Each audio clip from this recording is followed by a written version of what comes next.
Give her a rip. Yes. Yeah, here we go. Welcome to the Sports Wrap. He's George. I'm Ringer. Incredible day. This is the warmest day in the history of International Falls at this date.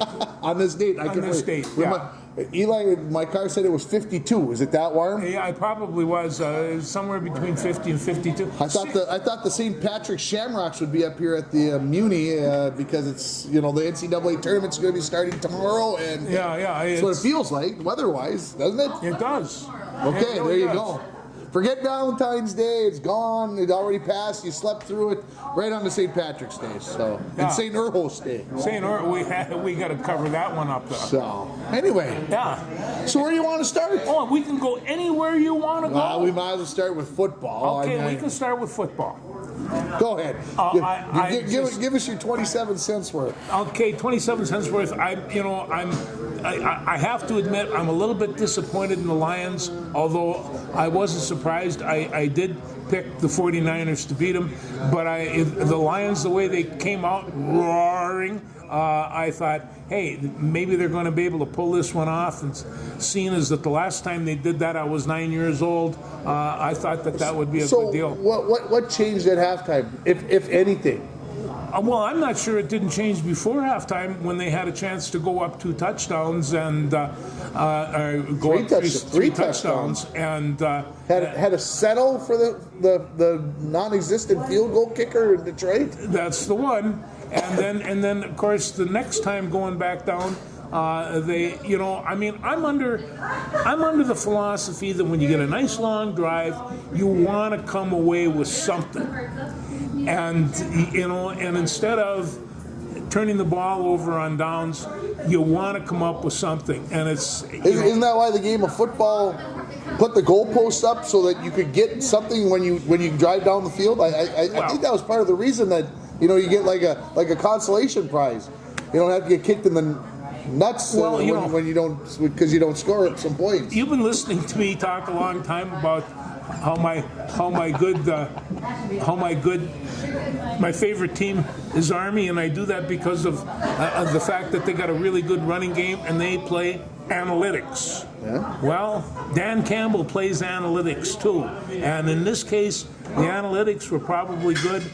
The decision wasn't so hot, and it's and that just happens. If everything was a guarantee on a 4th and short, nobody would ever punt again. Well, they had the Shamrocks out, by the way. That's what I was chuckling about a minute or so ago. No, the thing is, the Detroit hopefuls or whatever they are were saying, what about the 2 drop passes and the fumble and the whatever? And that's true. Well, that's the danger on 4th and 3 because you have to throw the ball, and that somebody. Too bad. Isn't that what they taught us? 3 things can happen when you throw the ball. 2 of them are bad. That's what I heard. Yeah. Come on. So, you chuck the pill. You got to have somebody who can. First, you got to protect it. Second, you got to be able to throw it to the right place. And 3, you got to catch it. You got to catch it. And I mean, those are the dangers. As my brother would say, if and buts were candy and nuts, we'd all have a Merry Christmas. Wow. Well, if you catch the ball, everything goes good. But how about you just take your field goal? And of course, people are going to say, well, what if they missed the field goal? Well, at least you had a chance to score. The other way, you didn't. Well, and in answer to your other question, I noticed that the 49er defense, when it came out in the second half, they were hum-fired and ready to go. And the offense and defense, and this, feed off each other. And it's just like the offense started chugging, the defense started clipping, and do what they really do well, and that's use their speed. Well, I didn't think. Obviously, San Francisco only scored 7 points in the first half. Excuse me, and so I didn't feel like obviously they were performing up to whatever, but I didn't feel like they were. I didn't feel like the San Francisco offense was awful, and we know that the Detroit defense is slightly suspect, a little bit. They're all right, but they got some issues. Cracks in there. Yeah. So, like I said, I don't feel bad that Detroit lost because I've talked about it on here before. I don't like the way Campbell coaches it. I don't. I think he got exactly what he deserved, and he's wearing it, and he's saying, "This is who we are." This is who we are. They've been playing this way the whole time. That's that analytic thing. And so, having said that, he didn't do anything more stupid or less stupid or whatever on Sunday. That's the way he's been doing it all year. It's the way he's been doing it. And great, go ahead, keep playing that way. And you're going to keep coming home at the same time because you and the Minnesota Vikings are in exactly the same place. You're at home not playing in the Super Bowl. Sorry. I think you and I have this picture of a group of young men that consist of a team and a coach. He's not part of that group of young men. He's the coach, and I think Dan Campbell is part of the boys. I think he is in there. They love him. He has a direction for him to go, but I think philosophically he's part of that group, and that's and how he's going to work the coach. I did not hear a player say we did it wrong. They defended the Campbell right to the number, and like I said, that's fine. I think over the long haul, you lose more often than you win in this case. You do. That's me, guys.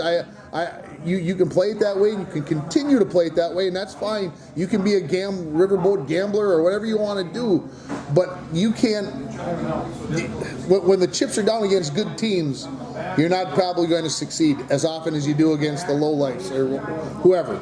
So, and like any football game, there's 3 or 4, especially in the pros where they run a lot of plays. There's 3 or 4, maybe even 5 plays that are going to make a difference in the whole game. Maybe only one. And so but there's not a whole bunch of them that are going to make that kind of difference, and that's what you're searching for. And I think when it's 27-24 and you got a chance to kick a field goal to tie it, and if the other team scores, to keep yourself within 1 score. But when he went for it and didn't give himself the chance to tie it at 27, and San Francisco went down and scored, now you're behind by 2 scores. Yeah. If you kick the field goal, they're only 1 score away, and you could still win if you want to be the gambler and go for 2 on the road and win it.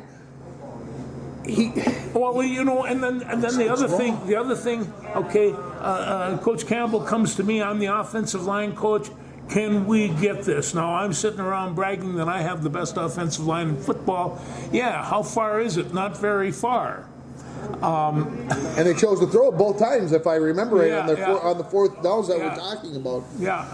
I do have one whatever about Detroit losing, and it would have been interesting to see Kansas City play Detroit in the last game of the year because they played each other in the first game of the year in Kansas City, you might recall.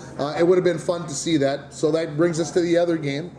This Kansas City Chiefs team, now in the Super Bowl for the 4th time in 6 years, I think did it differently than the other 3 teams that made it to the Super Bowl. I think they did too, and I'll tell you, halfway through the season, if you said that they're going to be in the Super Bowl game, I would have said no way.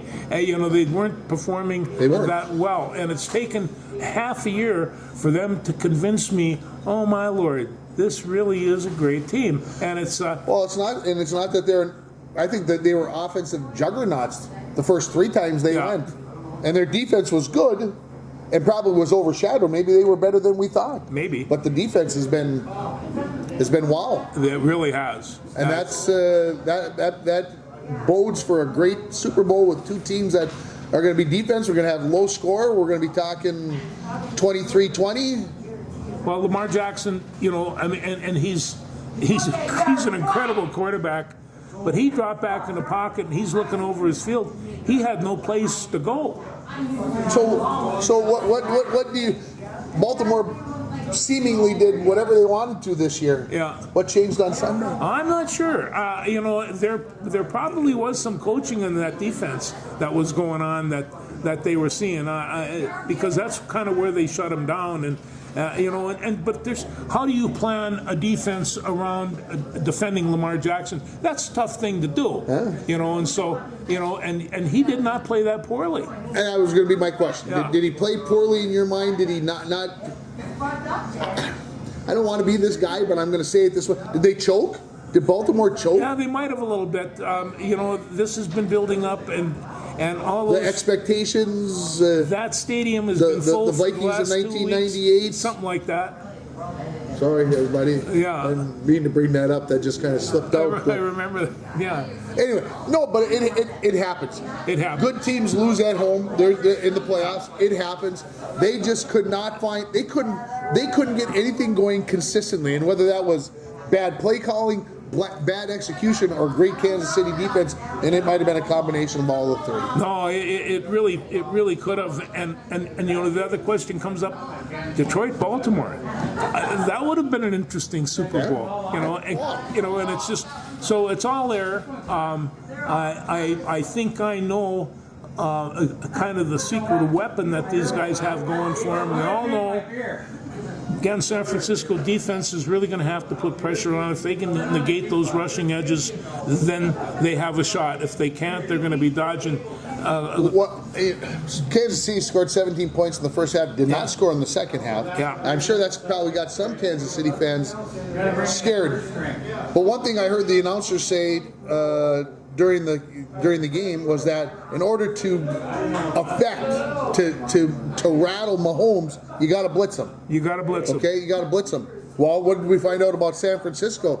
They don't want to blitz. They want to go with their front four. We're got the best defensive line in the NFL, and we're not going to blitz because that's how we do things. And in the first half, it didn't look like that was going to work out real well.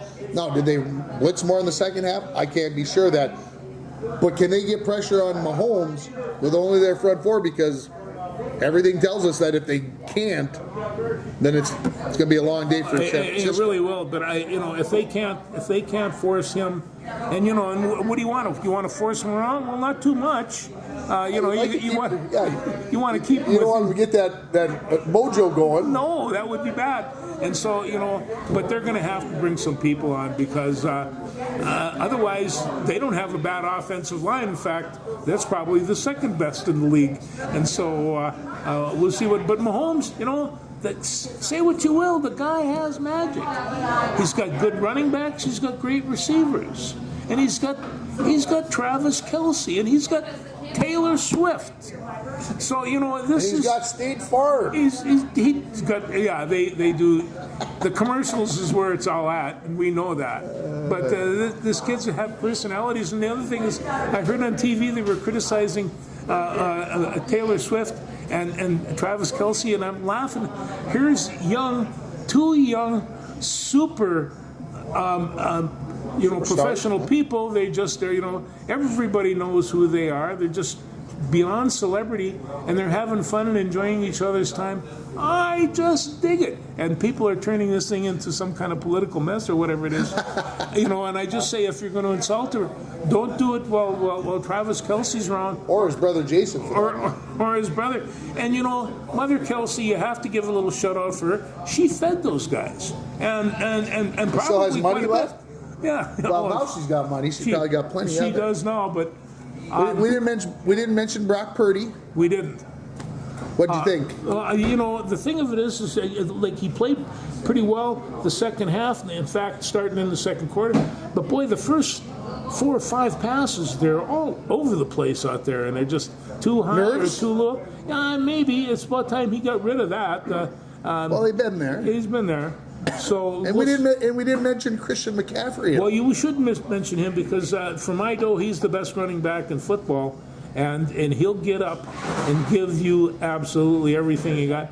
I watched him hit a linebacker last week and put him right on his calf, and it's just tough character. It's a tough character, and you just look at him and I think I think John Lynch saw that one and he scooped that one right up, and it was a good decision. Now, if my math is correct, well, I know my math is half correct on this one, but San Francisco is going to their 8th Super Bowl and could win their 6th. They could. And tie the Pittsburgh Steelers for the most wins ever. That's for you, Ryan, and Jim. You guys, that's the part he doesn't like about that, the fact that San Francisco won. He said, I'm okay with it, except that my brother, that it's okay, except that they could win their 6th. And I want to bring up one other name that is Deebo Samuels, and it looks like he's going to have plenty of time to heal, to be 100%.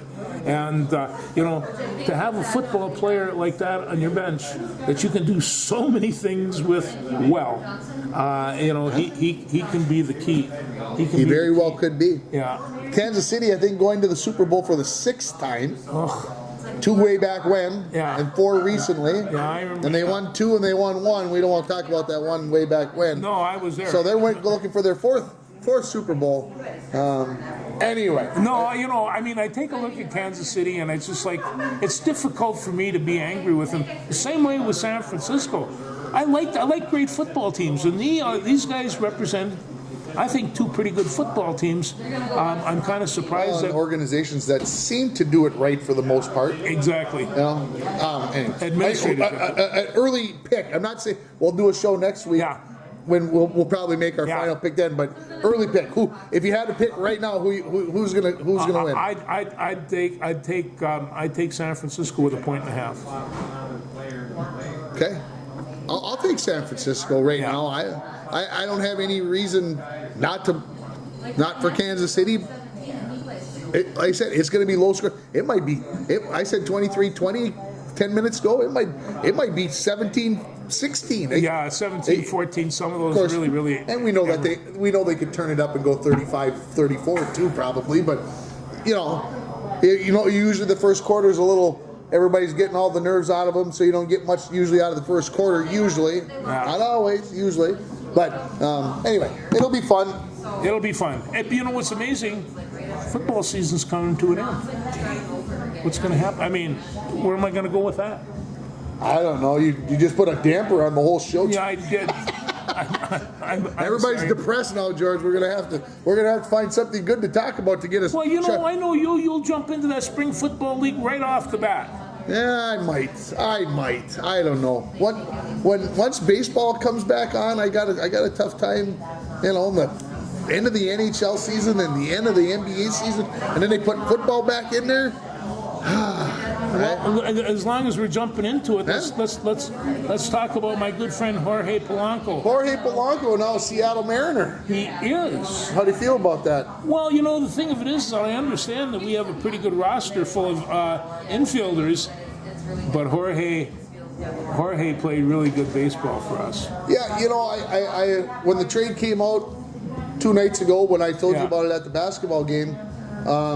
ESPN, they grade just about every trade. And they gave Seattle a C, and they gave the Twins an A-. And basically, they said, Polanco doesn't have great range. Yes, he's popular with the fans, but as a defensive fielding, he's middle of the road on getting the balls. Yeah, he does exciting things, and we love him, and we love hip, hip, hooray, and the whole 9 yards. But the Twins got 4 players for him. And a starter, I guess, a quality reliever. A 4th or 5th starter. I read something in the Star Tribune that this was a slap in the face of Louis Varland, telling him that he's not going to be a starter for the Twins, that he is a middle reliever for this team, which it's possible.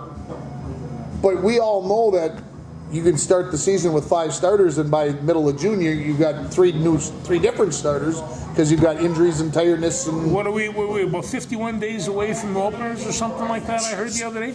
It's just, and there'll be a lot of trades and a lot of things going on between now and then.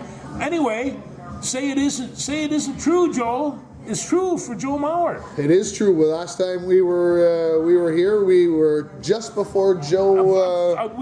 We found out before the end of at the end of the show. Right as the show ended, it all came up, and a first ballot Hall of Famer. They don't all come that way.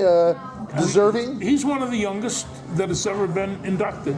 Okay. And so, but hey. Here you have Joe Mauer. Talk about the All-American boy in the All-American town. He joins Dave Winfield. He joins Paul Molitor. He joins Jack Morris and him. 4 in that little town of St. Paul in the Hall of Fame. Now I don't know what kind of water they're drinking down there, but we should. Well, we need some more of those guys. We need some more of those guys.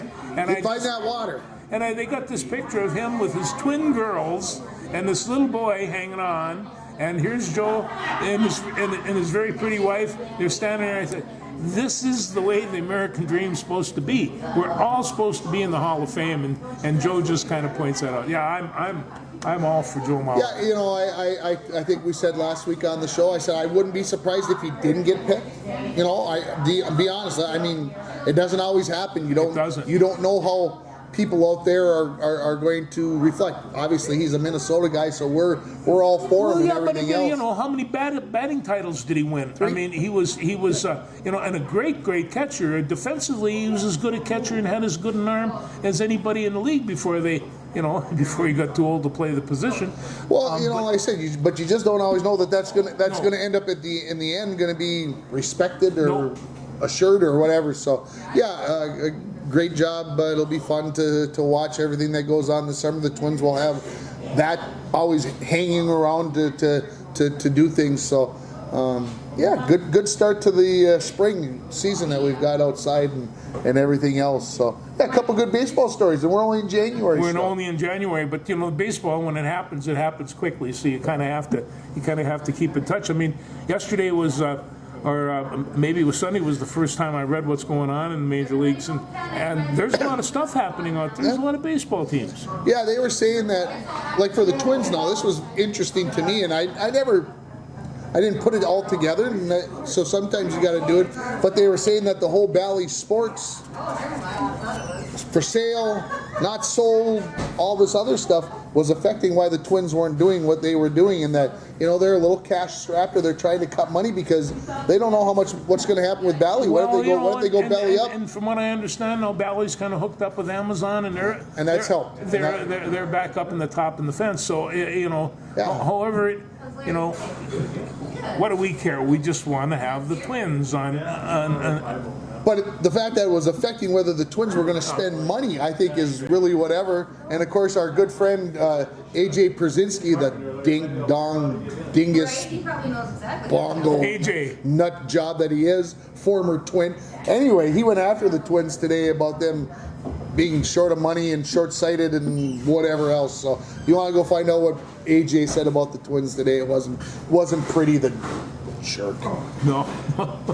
He was always what a curmudgeon, and he's been a curmudgeon since he was in his 20s. A long time. Must have been dropped on his head as a kid or something. That's would explain. And that's why he was a catcher. I don't know. That would explain. I get myself into trouble. Look, it's only the 60s in Los Angeles for the next 6 days, and we're going to be in. Yeah, we're in the anyway. So just go outside the door and think you're in LA. It's no biggie. Pretty close. Pretty close. So, all right. Well, should we meander over to basketball? We can go do some basketball. You know, I tell you, if the Wolves have Conley on the court, they're going to do just fine. When Conley leaves the court, they kind of revert back to their childish ways. Yes. And I'm sitting around there, and statistically, I think this has been shown. You know, and so it has to have some direction. So my question to you is this: then, as long as you bring this up, he has to be on the floor, right? It's January 31st today. If things would go right, the Wolves should still be playing in June, which is almost 5 full months away, and they've already been playing for 3. And we know that he's 36, I think.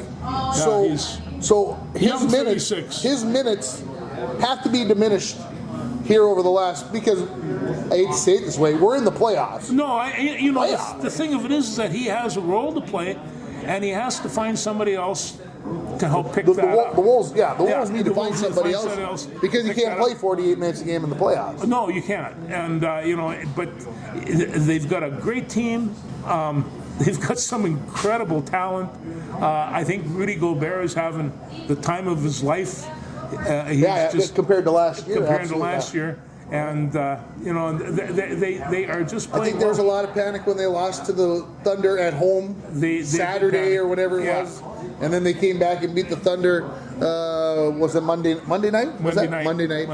And then Anthony Edwards went after the officials and said that they were playing 8-on-5 and I'll take the fine. And I haven't heard what the fine was, but I'm sure it was substantial to us.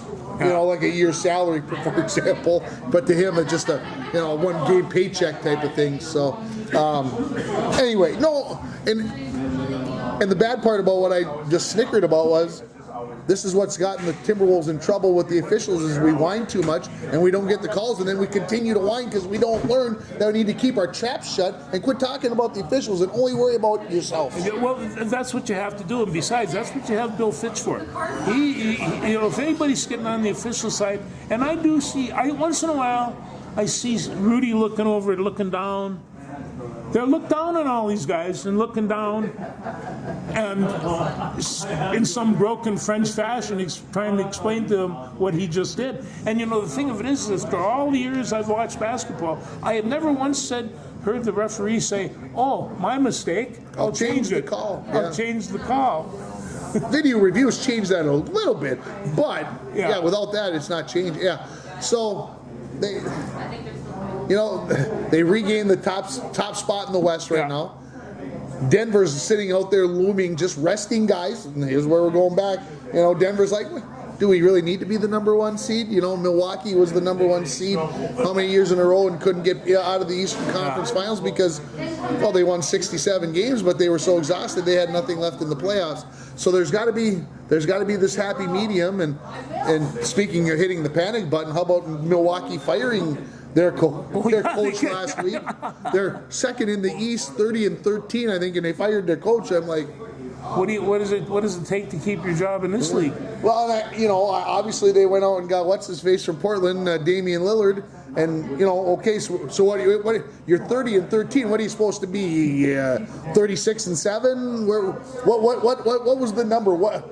So maybe there's other stuff. Maybe the kids, the coaches or the players were complaining about the coach, or maybe the coach went in and told the owner to shut his mouth, or who knows? Yeah, it's really hard to say. But hey, the fans are there. They're full. They're squawking and yelling and having themselves a good time. They had a nice article about Walker the other day. The key to his success has been reading. He reads. I guess he reads a lot. So just for you bucket ballers that don't read very much, you want to make it the NBA, pick up a book now and again. Yeah. Gopher women's basketball team loses one of their stars. And the coach said today that they kind of have to understand and just basically pick it up and grow. And I mean, not that Mara Braun she's an incredible basketball player. They have some other kids on this team that can play basketball. Oh, they absolutely do. There's no doubt about that. But like the one article I read said, she defends their best player, their best perimeter player. Yeah. She gets defended by the other team's best defender. Yeah. And is still leading, the team in scoring and doing all these things and making free throws and being the whatever for the team. So when you lose that, now some of these other players that we see as being good players, and they are, don't get me wrong. Now that best defender isn't guarding Mara Braun anymore. That best defender is guarding Hire or whoever, Battle or who, So this is going to be interesting to see what happens. I felt like this team was headed for an NCAA tournament bid. If they can hang on and find a way to make it to there, that's going to be tough. But yeah, it's going to be interesting. Well, but they have some shooters on there, and as long as they stay hot, I think they're going to be all right. But they're 4-5 in the conference, and they've got a tough road to hoe here for a while. They do have. It wasn't, and I mean, they not only lost Braun, but they lost the game, and that. Yeah, and it was obvious. She went out of the game. They were up by 9, and they lose by whatever it was, 3, 4, 5 points there. Yeah. So that's a tough loss, and we'll see if they can hang on. Gopher men. Talk about they've got a little bit of inconsistencies here, but they've got to get Payne back in the lineup because right now they really can't go. They can't go into the paint very well, and it's just like so they're adjusting their game a little bit, which means that they have to shoot from the outside and drive to the bucket. And they, Carrington's back in the lineup. And he helps, and Garcia, as long as he stays healthy, well, he's the kingpin. But they're going to have to really shoot well and drive to the lane unless they can get some way to get it in the paint. Tough loss to Wisconsin last week at home. A team that ranked 13th in the nation. Yeah. You had a chance to take them down on your home floor, and they let it slip through their hands. Yeah. They were curious. I'm not saying it's going to change the season for the Gophers, but well, those are kind of wins when you're, especially when it's a border battle and you've lost how many ever times in a row is Wisconsin. And you're those at the are Barton. wins that can change the complexion of your season. Yeah, they really can, and it's but I have to admit that Ben Johnson, considering some of the players he's lost and everything through the portal, I think they put together a pretty good team, better team than I suspected they would have. Okay. I mean, what are they, 14 and? I don't even. Yeah, I couldn't tell you what they Oh, are. there it is, 15-7-4. So, 15-7. So they're fine. Okay. I'm gonna stick with basketball. Last night on the 2, but I wasn't at home. Yeah. But on my 9 last night, the UMD women and men took on Mankato. Yeah, I saw both parts of both games. Yeah. Yeah. What'd you find out about the Bulldog basketball teams? The women. The women aren't as strong as they were last year. No, when you lose the National Player of the Year, Yeah, you got it's tough to fill that spot. And Mankato's pretty good, by the way. They were, and Haven't lost apparently since they lost to the Dogs in the playoffs last year. well, I was thinking that, and the Dogs, they just got behind and just couldn't catch up. On the other hand, the men look pretty damn good, and it's The men picked up a huge win. they picked Mankato up a ranked huge win. 3rd in the nation. Yes. And the Bulldogs take them down. So Oh, I've seen upsets can happen in that gym. That's well, Romano gym, and it's, and the Bulldog men and the Bulldog women, both those teams are very good. So Yeah. I mean, like I said, are they as good as they were last year? That's yet to be determined, especially for the men. I think we know that the women aren't, but yeah, good stuff. well. Anyway, the Wolves they play Dallas tonight at 7. Yeah, So at home, right? At home. So we'll see. Can We'll see. Luka Doncic go up for 73 again? No, not today. No. No. Emphatically Yeah, no. yeah, I don't know. I don't have to worry about that. They might put Rudy. On him or something. I don't know. But it's just like I have seen Rudy Gobert go up and block shots that I didn't think was possible. But he's tall and he can really jump, and he loves blocking shots. He He's does. very good at it. I'll go back to the Doncic thing when he scored Yeah. 73 points. I heard this fact. He scored 73 points on 33 basket attempts. Think about that. Jeez. He only shot the ball 33 times and scored 73 points. That means every time he shot, he scored at least 2 points. Yeah, he must have clipped along about 80%. Well, I know he got to the free throw line about 18, 19, whatever it was, and he's a pretty good free throw shooter, Yeah, so he obviously really got some points there. But yeah, they said that was one of the best ratios of points to basket. Somebody who scored that many points. Anyway, so Oh, there's just been any number of guys going over 60 these days, and it's that's just a whole bunch. I found it interesting, and I think it might have been Chris Finch who gave that little stat about the 33 shots, but he said this.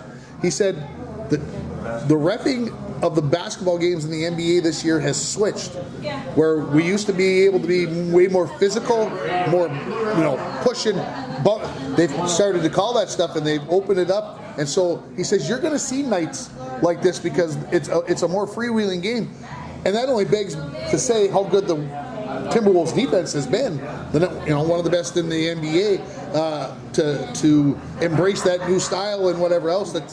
It's pretty good. Well, they got some smooth cats out there in the perimeter, and you got these beasts in the paint. Go take a shot, have fun. Shall we talk about your Minnesota Wild for a minute? Minnesota Wild. Yeah, I don't know what to say. So I go to the game last Thursday. Of course, it's 1-0. They're ahead after the first period, and your second period, and you're like, okay, you kind of like to think that this is in the bag, right? And then Nashville tips in 2 goals, and there deflects and changes directions on 2, and they get a third. And now all of a sudden you're down 3-1, and the place went like morgue. And it was just like, and then they scored to make it 3-2, and they did the same thing on Saturday night on Hockey Day in Minnesota with Anaheim, just a god-awful team. Hockey night in Minnesota, Hockey Day in Minnesota, and they lose to Anaheim. Not good. No, that's not good. So that's going into the break here. The little vacation as the All-Star game is up this upcoming weekend. So they're in 7th place. They're about 10 points out of the playoffs. It don't look good, George. No, it really doesn't. And you know, and Kaprizov can turn on the Jets and score a whole bunch of goals, but it seems like they haven't had the defense. I see they hired another defenseman today, and so they're trying to, you know. So that begs the question: when the trade deadline comes around here in a couple of weeks, Yeah. are we selling? Are we Selling who? Are we saying, you know, if Edmonton, who's won 27,000 games in a row, 16 at my last check, if Edmonton called up and said, hey, we want Matt Boldy, are we selling? I wouldn't. I mean, I don't want him to sell Matt Boldy. That was the first name that I wouldn't even use. No, but Kaprizov. I mean, this is. I mean, if somebody came along and said, we want, this is the guy we need to make the difference to get to a Stanley Cup, are we going to sell so we can get some younger guys so we can get rid of some salary, and or are we just going to have to wait this last year of Parisi and Suter out and then hopefully move on? We have one name that you haven't tossed out there. And that is? Kaprizov. Yeah, well, he ain't going anywhere. There you My go. God, if the Wild traded him, Fans are going nuts. St. Paul might burn down. You're just talking about the water in St. Paul. They might need all the water to put all the fires out. That the fans would start on. I can't even imagine what would happen there. Well, Hawaii, they're going to get another volcanic eruption coming up. Jeez. Oh, good. Isn't that fun? Listen, Yeah. I want to bring up just a point. Talk about an old Bronco. This is. He wants to talk about an old Bronco. This is Tim Watson. He was class of '65, a standout basketball player, and a frequent watcher of our show. And he went from Falls High in '65 to Hamlin and played basketball in Hamlin, and then came back up here and worked for the DNR for years and years and years and years and years. But what Waddy's been doing is he's, for the last 25 years, they've been doing what they call the Blizzard Tour. Never Surrender Incorporated, and this fights ALS? ALS. And so they're doing that again this year, and I just wanted to say that, you know, they've been doing this for 25 years. They have got $19 million in that 25 years. Now, I'm not sure that how much of snowmobile tour they're going to get in on account of the snow, but Tim, you're a great Bronco, always have been. Thank you for doing this. He was always a good boy. Pretty good. Still is. From Ray. Still is. A boy from Ray. That's all he did. I always enjoy with my work at the radio station. Yeah. I always got to talk with Timmy. Yeah, great guy. Oh yeah, no, Enough said. I got to play basketball against him all the time. He says, "Oh, you were too short and you were too slow." Well, I don't think Tim would mince any words with you. He'd tell you straight out the way. Oh it was. no, Waddy and I were good friends. He was always a great guy. We come back into town and we drop him off at Watson's store in Ray, and then scoot the back way out back on the highway. And Tim was a favorite in class 65, no doubt. You were at the 50-year reunion of the anniversary of the girls' basketball team the other night. How about your impressions? Oh no, I had so much fun, and it's just, you know, I mean, I'm watching Aliana and Lola and some of the rest of these girls. They're playing really good basketball. They got scored over 100 points. I don't remember the last time a girls team has. Somebody asked me that, and I was supposed to find out, and I didn't. Well, let's get on it. You know, but these girls are playing really well, and I like the coaching staff. Coach Barras seems to have a pretty good attitude, and you know, you don't build a program overnight. But I watch the kids that he's there. They're young. You got a lot of sophomores, freshmen, and people like that, and they got some nasty little girls that don't mind stealing basketballs or poking you in the eye for a foul. They're a little mean. They're a little mean, and they knock people. I don't think a lot of them would care that you said that about them. No. As a matter of fact, they'd probably take that as a compliment. Bronco grit is all they have, and that's kind of what they need. But they went after Little Fork the other day, and also Little Fork had Avery Larson playing, and that's Chad Larson's daughter, and so. And there was a Schmidbauer girl there, and that's Donnie Schmidbauer's granddaughter, and so you see these people between the two towns, and Well, you were being sandwiched by two of your former players. I was concerned maybe they had, after all those wall sits that you'd made them go through, that maybe they were coming back to get you. They were still proud of those wall sets. I says I didn't become a good basketball coach till I started treating them like wrestlers, and then they were fine.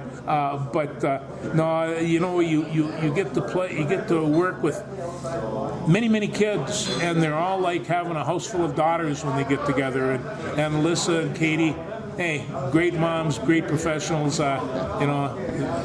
Nice to spend time with them. Yeah, it was Chris, good night. Krista Kostyuk, Yep. Yeah, good night against Little Fork on Monday night. So we'll continue through that way. No, if you notice, I sat down there at that JV game and watched 2 basketball games right to the end. You did? Yeah. You were there. You watched more than the athletic director. You were running all over the place. Not quite sure what you do, but Well, I had a hockey game going on at the same time, so that didn't help matters. I wanted to sit down and watch, and I did. I went around. I saw almost all my elementary girls basketball coaches were there. Yeah, which was great to see. And of course, one of the reasons why they're coaching girls basketball is because they got daughters, so they want their daughters to be a part of that, right? You mean like Derek Doughty who? Yeah, like Derek Doughty. He's the number one. The scary part was he was out fishing on Saturday, and his girls still came to the game for the boys on Saturday. I was like, I was impressed. You know what I liked when I at the basketball game? There was a whole group of boys in the corner, and I'm assuming for the most part that was the boys' basketball. Mostly. And they were all standing up there and cheering on their girls. I think that's fantastic. Yeah, they're pretty good boys. We had a little chat before the game to make sure that we keep it positive. We keep it on the right side of the law, so to speak. Let's be positive for our girls, not against the opponent. They weren't happy with my discussion with them, but I think they did it. So for the most part, not that I had anything to do with it because they've been good all year. They're Falls High guys. They have to be convinced.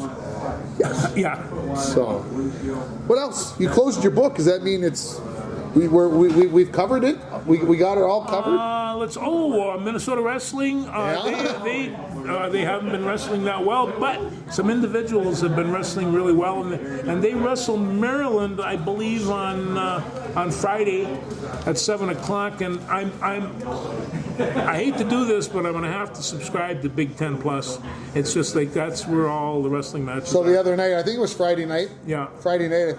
Was I home on Friday night? Yes, I was, because we went and watched 40 Below in the afternoon, and we got home. Anyway, Penn State was wrestling Maryland. Yeah. Did you watch the second half? No. Okay, so, they do 5 matches, Yes. take a 10-minute break, and do 5 matches. Yeah. George, those 5 matches took less than 20 minutes. They got 3 pins, a major, and a tech. I mean, it was...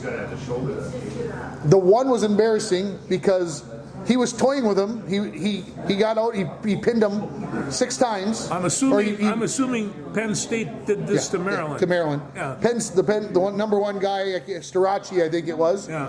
He got 6 takedowns and 6 immediate releases. So he's up 18-6, right? So of course he gets one more takedown. It's over, right? Well, he doesn't want just the 5 points. He wants all 6. So he diddled for 90 seconds and then got his pin. But they were toying with him. It was like a varsity wrestling a JV team. You ordinarily don't see that at the Big Ten You level. don't see that in the Big Ten. No. And I think that's, not that Maryland maybe is that bad, that's how good Penn State is. Penn State is. It's like, oh my Lord. Well, Penn State puts it out there.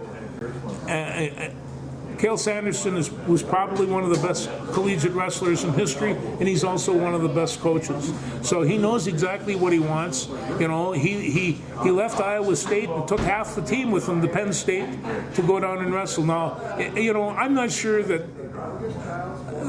to me seems to be just a little bit bending of the rules, but the kids want to go and they love the guy, and he's an outstanding coach. He brings what he needs. Yeah. Just reminds me of the Brand brothers down there in Iowa. Yeah. I mean, we have to take a look at, in these places, especially Penn State and Iowa, they put 16,000 people into those stands when they wrestle there, and it's big money. Big money. Big money. Yeah. I do want to talk about the Bulldog hockey game from Saturday night because that's the first Bulldog hockey game I was at in almost 2 months. It was like going through withdrawal symptoms. It was crazy. But anyway, it's 2-1. Final 2 minutes of the game. Yeah. Empty netter. Boom, 3-1. Yeah. Nita says, "Let's go." So down the stairs we go. We start hustling to the other end. And as we get about a quarter of the way around, you can sense that something's not right. They scored? Well, they reviewed the play, and Miami had scored prior to the empty netter. So it goes to 2-2, and we go to overtime. So we didn't even go back to our seats. We just waited by the door, and then the Dogs won and out the door. And we were one of the first ones out of the parking lot, which, because we sit on the wrong end of the building, never happens. It was kind of nice. We were on the road. Well, we were getting pictures. Sue looks at her phone, and she says, "Wasn't he at the basketball game?" Yes, he was. And then he went to Duluth. Yes, he did. So Yes, he did. So yeah, so Wild on Thursday night, back home on Friday, down to Duluth Saturday, back home Saturday night, and then we went to Hibbing yesterday to watch my nephew play. So we've been road warriors. You are a freak. Listen, I just want to bring up Take that as a compliment. Tori. Tori Orline. Tori Orline. Let's talk about Tori Orline. And I mean, it's not just Tori. She's a 10th grader. She has 3,000 points in 3 years, which not bad. Is it Yeah, 3 years? three plus. Her fourth year. And we watched another girl last Saturday, Chloe Johnson, and she has scored 1,000 points each year for 7th and 8th grade thus far. And so, if she keeps this rolling around, she's gonna long surpass 3,000. These girls are shooting the eyes out of the buckets. Well, and then you got to remember Greenway. Why can I not think of Greenway's first name from the Vikings? Chad, thank you. Finally, and his daughter Madeline. Yeah, Providence Academy. At Providence Academy. She's on the precipice of 3,000. She's probably going to go 3,000 sometime this week. She's only a sophomore, too. She is only a sophomore as well. And did you hear who else plays for Providence Academy? Adrian Peterson's daughter. Oh, really? Oh, really? Adrian. Yeah. So, anyway, Crosby Arrington went to Providence Academy. Providence Academy is ranked number 1 in the state in 2A. Yeah. Crosby Arrington is 6. And Crosby went down there, and they were the Star Tribune, and everybody was oohing and eyeing how CI travels, because they're their basketball town. Let's for everything else that they've got going on. When you have talent like that, you have to play top shelf competition. Yeah. You just do. And so, how'd that game turn out?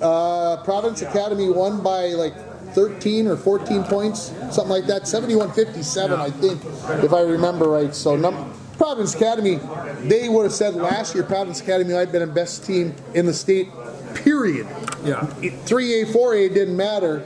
Providence Academy might have been the best team, and they're still in 2A and might be the best team. So for Crosby to stick in there with their group, hey, gives hope. Here's the crazy part. Think about this, okay? We just told you about Crosby Arrington and this kid and Tori Orline and everything else, okay? They are now, after the loss the other night, they're 15-5. That's only third best in the section. Second best. Third best in the section, because you got Duluth Marshall and you got Esco and you got Pequot Lakes all sitting up in there. Yeah. And it's crazy how good the basketball is in Section 7-2A. In northern Minnesota, I mean, we've got blue chip athletes coming out from just about every sport. And in basketball and football, we have in the past, but not a whole lot. Hockey for sure, but there's just some very good athletes coming out. And I'm thinking Asimov from Cherry, and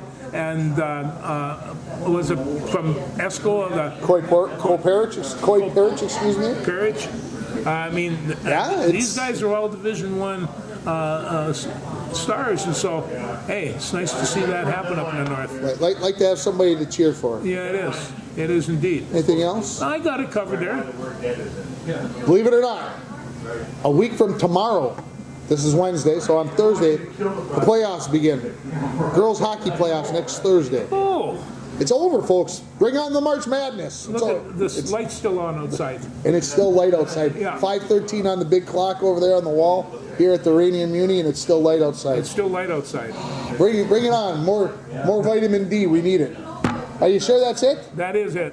No, it's not it yet. How's the chicken cacciatore? The cacciatore was great. I'm going to have the second half for supper tonight. How's that Valentini? Valentini's I had to go cacciatore. Valentini's last night. I had to hook him up with a to-go order of chicken cacciatores. Oh, no. And there's Did you enough left for sample it supper. last night? You can tell me the truth. Yeah, absolutely. Absolutely. I didn't get done with supper until 11 o'clock. We'll see ya. Thanks, everybody.